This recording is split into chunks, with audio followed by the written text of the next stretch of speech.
ici, à Stockholm, l'Union soviétique mène dans le championnat du monde de hockey sur glace par 4-0 contre le Canada. On joue depuis 11 minutes et à la suite d'une série de tirs sous tous les angles, avec d'ailleurs un maximum de réussite, je crois, les Russes qui jouent en maillot blanc contre les Canadiens en maillot foncé, les Russes ont littéralement bousculé, abasourdi les Canadiens et ont marqué 4 buts en un temps record.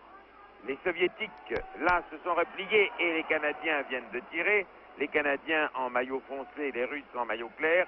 Les Russes repartent à nouveau à l'attaque et on a l'impression, à la fin de ce premier tiers-temps, ou tout au moins dans la deuxième partie de ce premier tiers-temps, on a l'impression qu'il n'y a qu'une seule équipe sur la glace. Que va-t-il se passer? Les Canadiens vont-ils reprendre du poil de la bête? Les Canadiens qui furent pendant si longtemps les maîtres incontestés du hockey, même lorsqu'ils envoyaient en Europe leurs équipes amateurs, vont-ils continuer à se laisser bousculer par les Soviétiques? Vont-ils accepter de recevoir une leçon?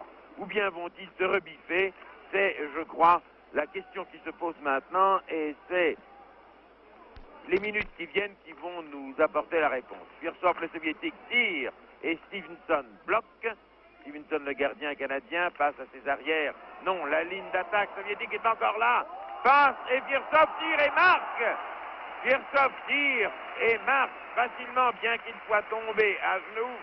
C'est le 5e but des Soviétiques. Vous allez le voir maintenant. Voici au ralenti. Voici comment ça s'est passé grâce au procédé du magnétoscope.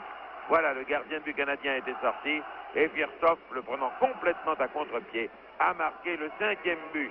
Par conséquent, aujourd'hui, la question est très claire. L'équipe soviétique est seule sur la glace. Je ne peux pas vous dire que l'on va assister à un combat dramatique pour la bonne et simple raison qu'une équipe domine l'autre de la tête et des épaules. Mais nous allons assister, je pense, hop, nouveau tir soviétique. Nous allons assister, si les Russes continuent leur pression, les Russes toujours en maillot clair, contre les Canadiens en maillot foncé, s'ils continuent leur pression, nous allons assister à une véritable démonstration de hockey pour le plus grand régal de ceux qui aiment ce jeu. Contre-attaque canadienne, elle sera la Bourbonnais de Québec, qui malheureusement est allé sur la partie charnue de son individu, à la suite d'un patin russe placé comme il le fallait. Par hasard, je dis bien par hasard, car c'est peut-être la deuxième fois depuis le début de la rencontre que cela se produit, les Canadiens pressent les Russes sur leur but. Begg tire, mais il y avait offside. Il a reçu le balai. Il a joué, du moins, il y avait un de ses coéquipiers qui était passé derrière la ligne de défense soviétique beaucoup plus tôt que le balai n'y avait pénétré. Le jeu est reparti. Les Canadiens semblent vouloir se ressaisir un petit peu. Palachev, le soviétique, perd aux avants canadiens. Cafouillage devant les buts russes. Tout ceci ne donne rien. Sinon, 2 minutes de prison à l'un des soviétiques qui a commis une erreur, qui a commis une faute sur l'un de ses adversaires et qui va donc en prison. C'est la première fois dans cette rencontre que l'un des joueurs va en prison. Il s'agit de Romichovski. Romichovski qui est un excellent joueur soviétique, qui n'est pas coutumier de ses erreurs. Il a donné un coup, il a frappé un de ses adversaires et c'est pourquoi le voici en prison. Romichovski est un officier.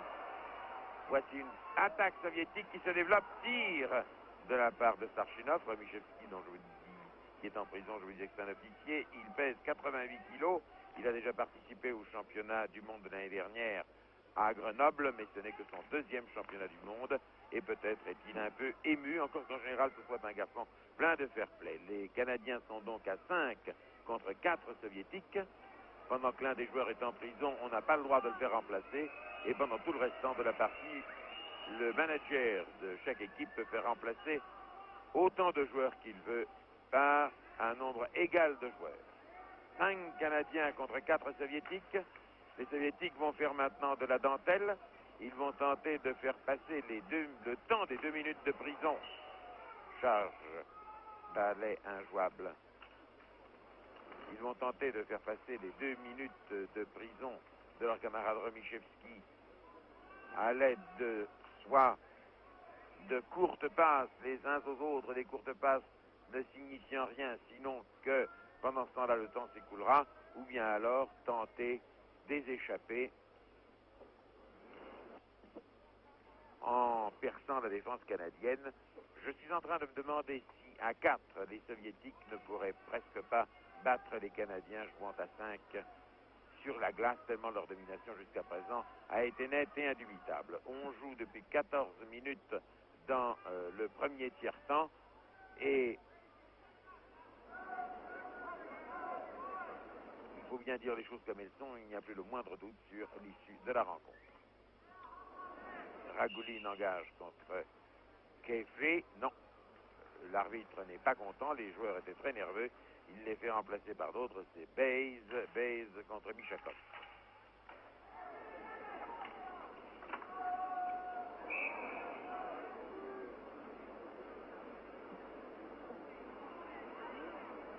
Le palais est sorti en dehors de la limite de la patinoire, il est revenu, d'où engagement, discussion, longue discussion, et oui, ce sera très long, entre l'arbitre qui porte une chemise rayée, les Canadiens, tandis qu'aucun soviétique n'était intervenu dans cette discussion. On reprend, on engage. On joue dans ce premier tiers-temps depuis 14 minutes 16 secondes et les soviétiques mènent toujours par 5 à 0. Vous voyez les Russes par petites passes, comme je vous l'ai dit. Si tout de même échappé de l'un d'entre eux, le 18, qui dribble, non. Les Canadiens sont tout de même en nombre supérieur et se sont repliés.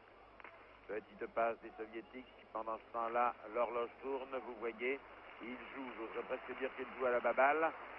Pendant ce temps-là, le temps passe et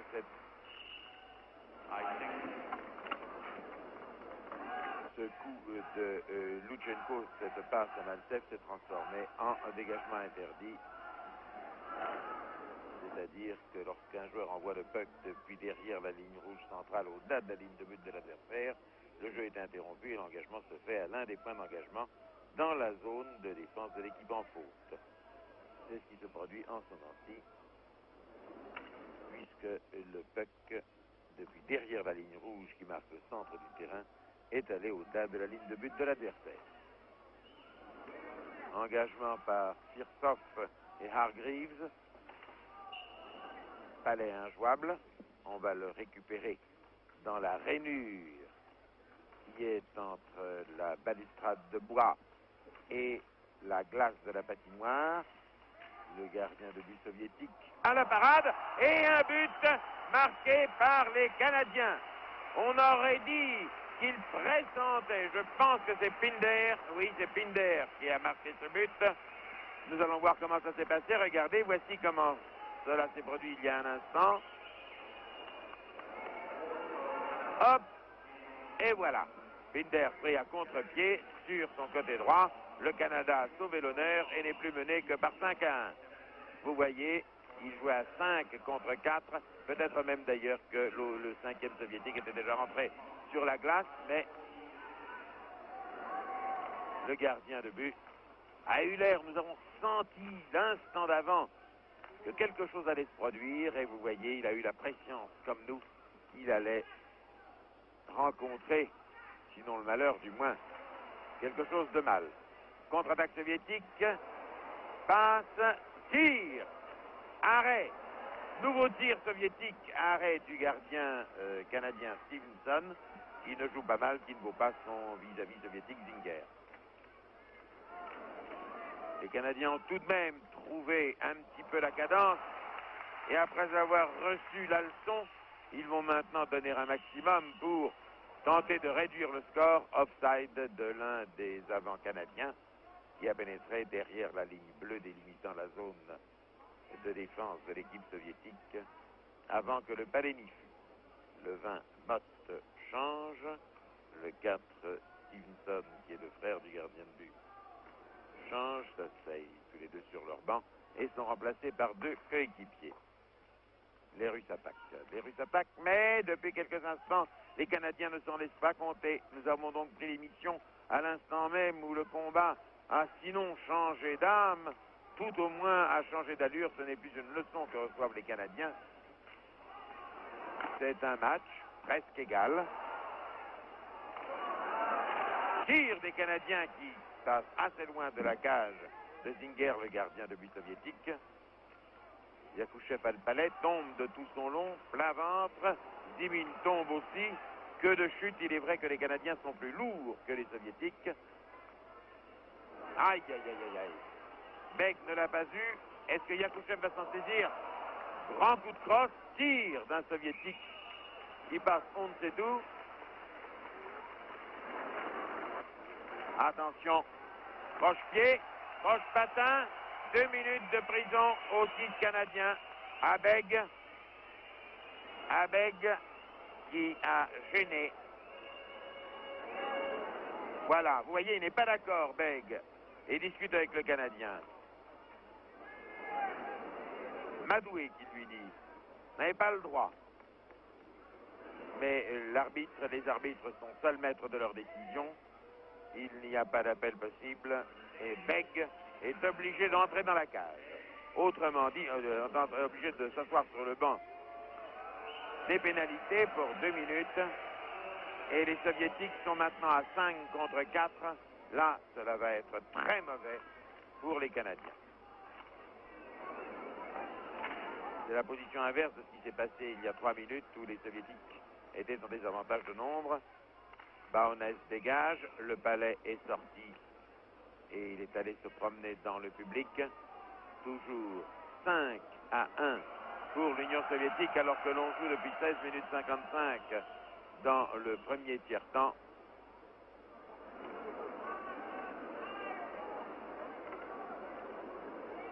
Et que le jeu devient un peu plus dur, un peu plus heurté. Maltsev contre King.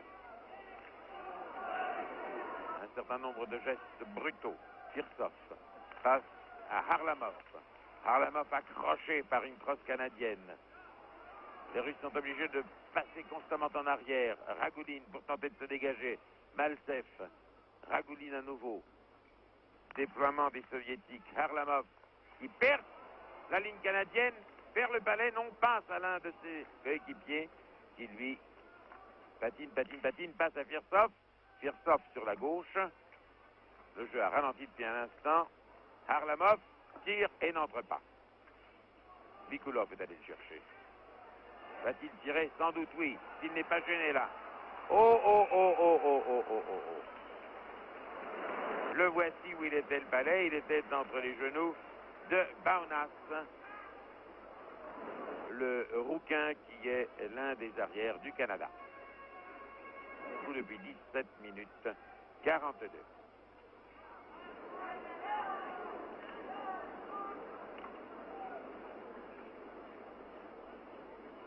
Nous avons donc vu depuis le début de notre émission un but marqué de chaque côté. Vous voyez, le combat est plus équilibré après l'espèce de démarrage démentiel des Soviétiques qui a surpris tout le monde. Les Canadiens n'en revenaient pas. Firsov, grand tir qui heurte un des battants de la cage. Là, le bon Dieu a été avec les Canadiens. Il faut dire les choses comme elles sont. Harlamov, les Russes prennent du champ.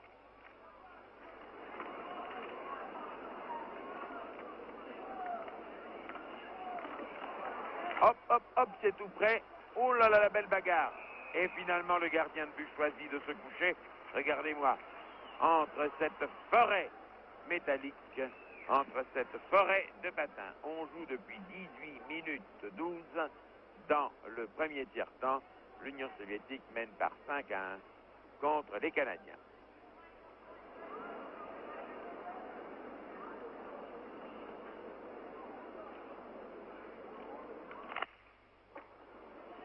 Harlamov.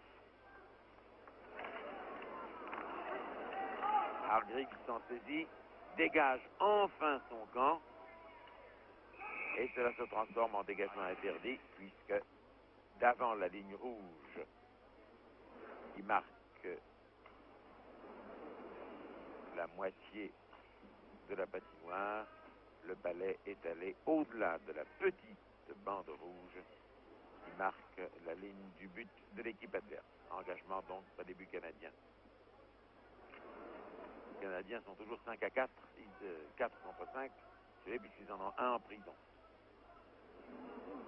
Mais ils se défendent comme des diables dans un bénitier. Et les Russes, malgré leur supériorité numérique, ne peuvent rien.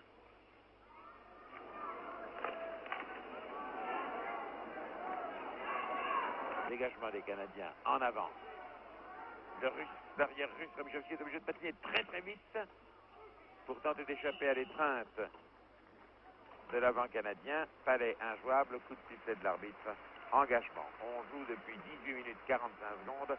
Il reste 1 minute 15 à aller. Si les Russes gagnent ce match, eh bien ma foi, ils rejoindront avec 3 victoires sur 3 rencontres, ils rejoindront en tête du classement général la Tchécoslovaquie.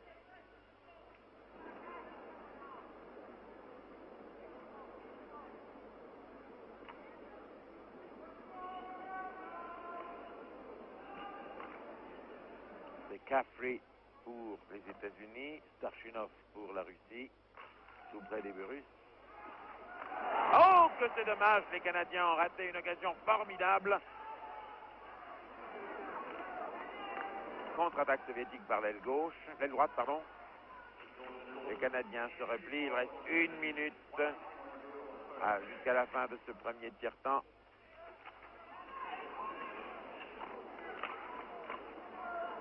Caffrey passe au centre, Beg qui est sorti de sa prison pour rejouer, Yakouchev très gêné par King, balai injouable, coup de sifflet de l'arbitre. On joue depuis 19 minutes 26, dans 34 secondes, il va y avoir la sirène de 9, le 8 de dos, c'est Starchinov. Le soviétique et le 19, c'est Yakouchev, et le 19 canadien, c'est Bourbonnais, l'un des 2 seuls Canadiens français.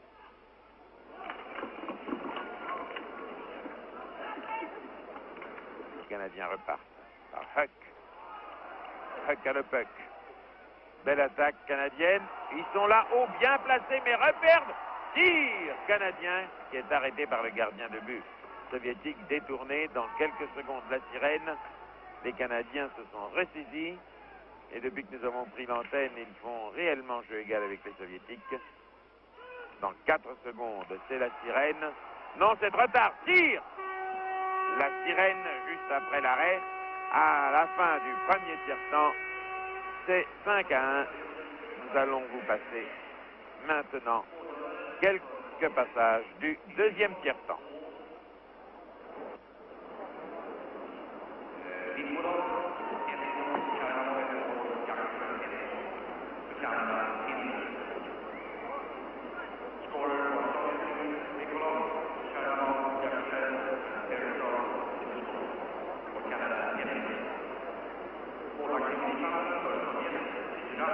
Allô Paris, voudriez-vous vous porter au téléphone? Voudriez-vous vous porter au téléphone?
Dragoulian a perdu son casque, ce qui n'empêche ses camarades de foncer. Arrêt de Stevenson, qui, après avoir été terriblement surpris au début de la rencontre, joue beaucoup mieux depuis un petit moment. 9 minutes 35 de jeu dans la deuxième période.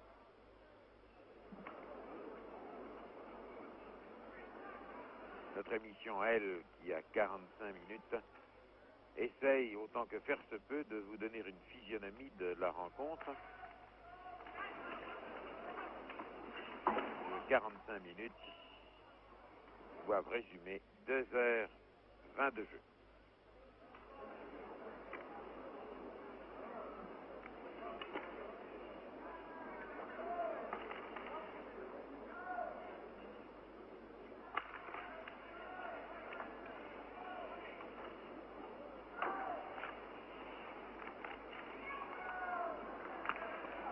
Magnifique départ des Canadiens. Malheureusement, il n'y a personne pour aller chercher ce palais dont s'empare Luchenko. Encore Luchenko. Arrêt de la main, tir formidable d'un arrière canadien qui est De Marco, applaudi par tout le public, mais ce tir en boulet de canon est passé à côté de la cage de Zinger. Et voici De Marco que je viens de citer, que le réalisateur suédois a montré à juste titre pour vous faire voir le profil de cet homme qui avait envoyé ce formidable boulet de canon.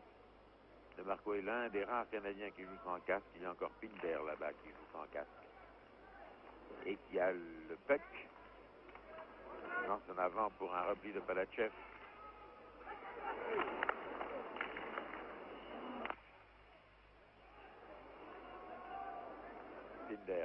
Pinder, l'homme non casqué. Hargreaves. Repli russe. Départ russe. Michalov, un de ses coéquipiers qui tire. Non, ça allait trop vite. Et il patinait trop en avant. Il a perdu l'équilibre en tirant. Ou juste un peu avant de tirer.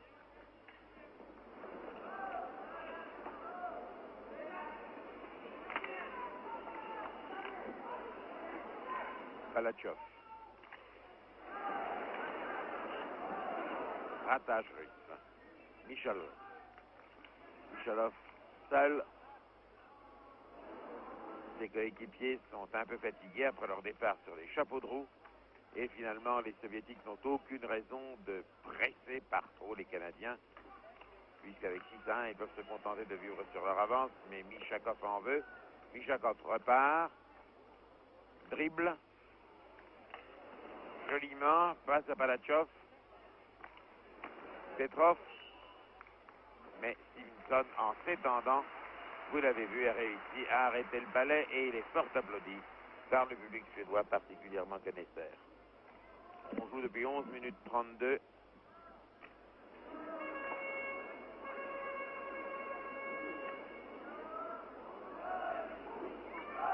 Je ne sais pas comment on dit les carottes sont cuites en anglais ou en russe. La traduction littérale ne signifierait rien. Karetsa cook ou bien Markov Kusvarine, ça ne fait rien. Je crois bien qu'à 6-1, il n'y a plus de remontée possible.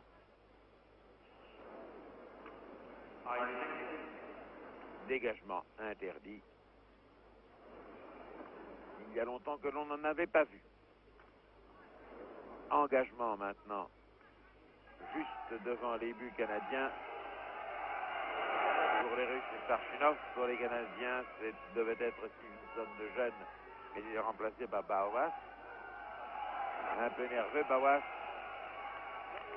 Tir du 4 soviétique, Kuskin qui est allé dans les bottes du gardien de but Stevenson.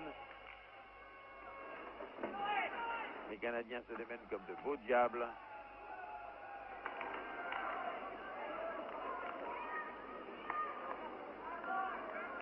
Kuskin. Zimin tombant. Mais ça, c'est le jeu. Heindov qui est passé loin en avant. Palais injouable. Ils sont trop près de la barrière.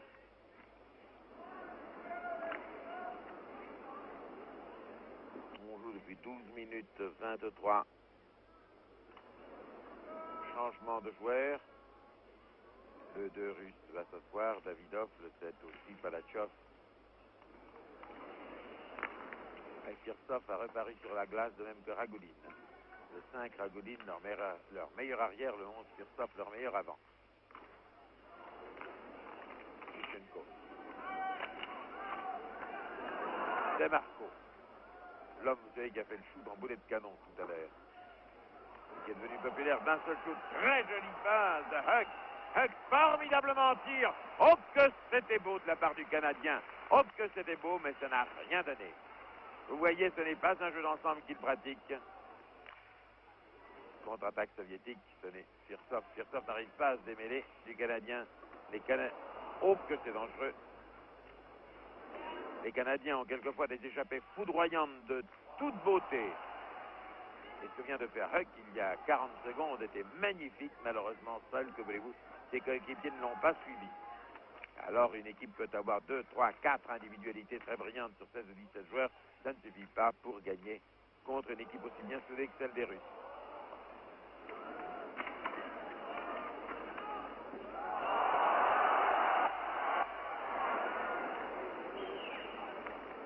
Romichevski surgit comme un diable dans la boîte. Et ayant remplacé un de ses coéquipiers, a dégagé le palais. Ragulin, qui le prend sur le nez de Caffrey. Baze.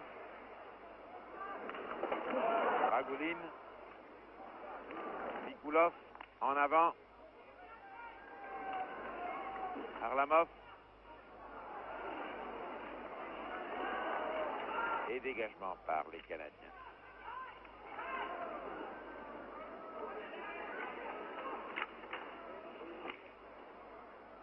Harlamov toujours, à Palachov. Palachov en arrière à Romichevski. Romichevski sans doute à Palachov encore une fois. Hop, Mishakov, il perd. Très jolie passe de jeu. Très jolie passe de jeu. Baze.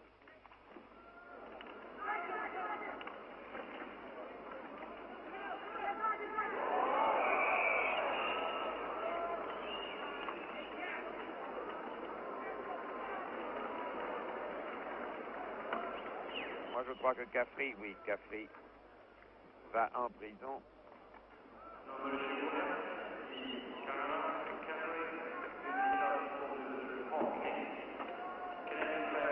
Il va crocheter l'un des Russes et il subira une punition de 2 minutes.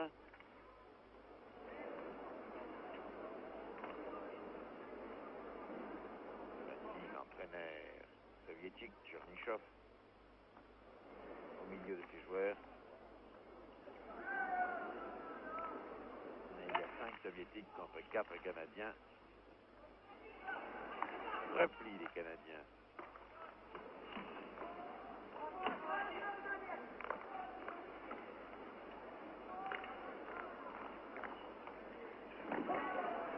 Arrêt brutal, plat ventre.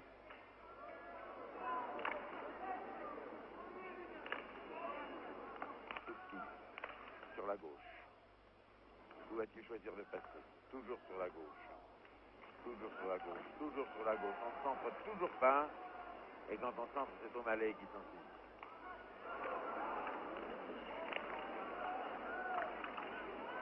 Ah, les Canadiens méritent de réduire d'un point l'avance des Soviétiques parce que vraiment ils ne jouent pas mal du tout.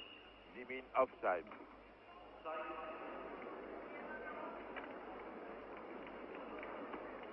Offside et remise en jeu. On joue depuis 15 minutes 39 secondes dans la deuxième période. Quant à nous, ma foi, je suis bien obligé de vous dire que notre émission va bientôt se terminer puisque nous disposions de 45 minutes.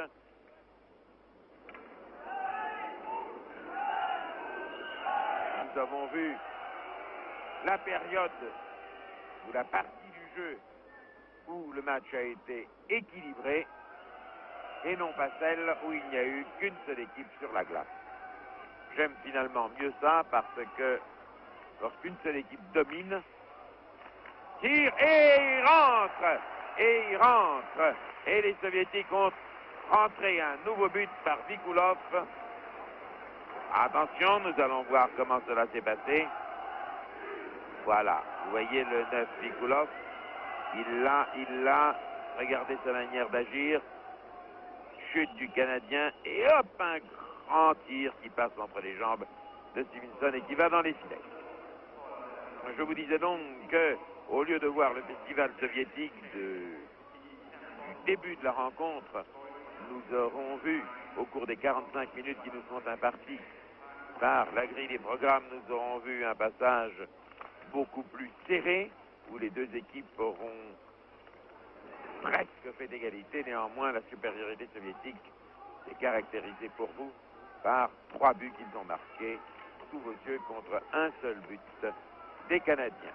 Regardons ce que va donner cette attaque canadienne. Il nous reste encore quelques minutes pour pouvoir tenir le temps. Oh, que c'est vilain, ça, Baze.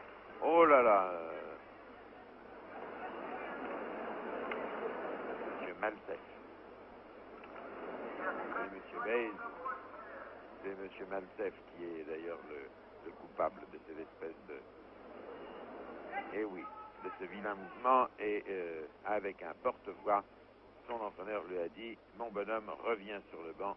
Je vais te remplacer par quelqu'un qui est moins nerveux que toi. » Engagement près de la ligne de but soviétique.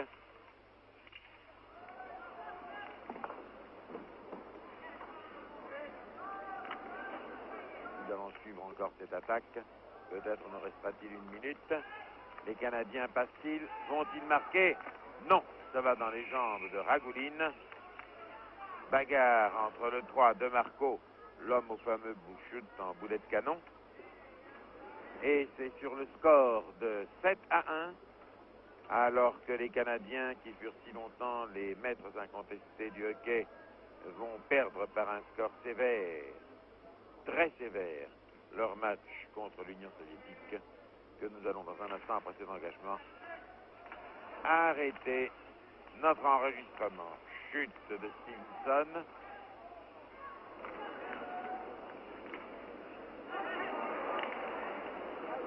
Contre-attaque canadienne.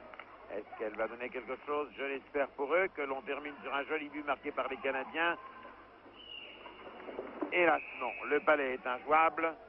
Coup de sifflet de l'arbitre, remise en jeu, et nous arrêtons notre enregistrement réalisé à Stockholm au championnat du monde de hockey sur glace. Il n'y a plus aucun doute que l'Union soviétique batte le Canada et elle rejoindra par conséquent en tête du classement de la Tchécoslovaquie, les deux équipes ayant gagné chacune 3 matchs.